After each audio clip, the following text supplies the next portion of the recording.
General retired Pervez Musharraf ان خوش قسمت مسلمانوں میں سے ایک ہیں جنہیں اللہ کے گھر کعبہ شریف کی حفاظت کرنے کی سعادت نصیب ہوئی ہے۔ 20 نومبر 1979 بروز منگل محرم کی پہلی تاریخ تھی۔ خانہ کعبہ میں نماز فجر ادا کی جا رہی تھی۔ امام صاحب نے سلام پھیرا ہی تھا کہ کچھ حملہ آوروں نے ان کو گھیرے میں لے لیا اور لاؤڈ سپیکر اپنے قبضے میں لے لیا۔ اس وقت حرم شریف میں ہزاروں نمازی موجود تھے۔ ان حملہ آوروں کا سرغنہ 27 سالہ محمد بن عبداللہ القحطانی تھا۔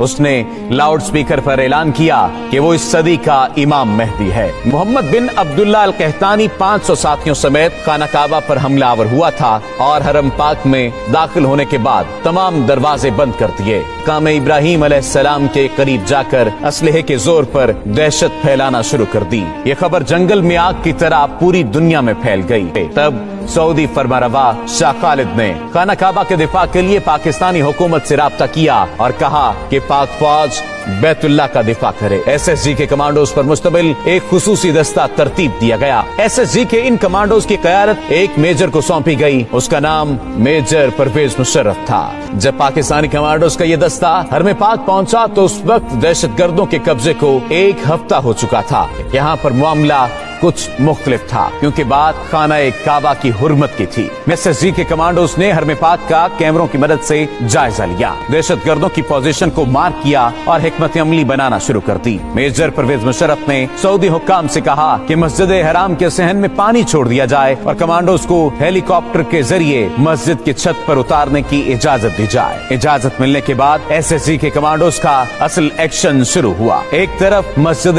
حرام کی چھت پر کمانڈوز اترنا شروع ہوئے تو دوسری جانب خانہ کعبہ کے صحن میں کھڑے پانی میں میجر پرویز مشرف کے حکم پر کرنٹ چھوڑ دیا گیا۔ اس فوری اور غیر متوقع کارروائی کی وجہ سے دہشت گردوں کے ٹاپ شوٹرز غیر فعال ہو گئے اور ایس ایس جی کے کمانڈوز کے سنائپرز نے فضا سے ہی دہشت گردوں کو نشانہ بنانا شروع کر دیا۔ جو ہی ایس ایس جی کمانڈوز کی پوزیشن مضبوط ہوئی، صحن میں چھوڑی گئی بجلی بند کر دی گئی اور کمانڈوز بجلی کی تیزی کی طرح دہشت گردوں پر جھپٹے، انہیں قابو کر لیا۔ زندہ بچ جانے والے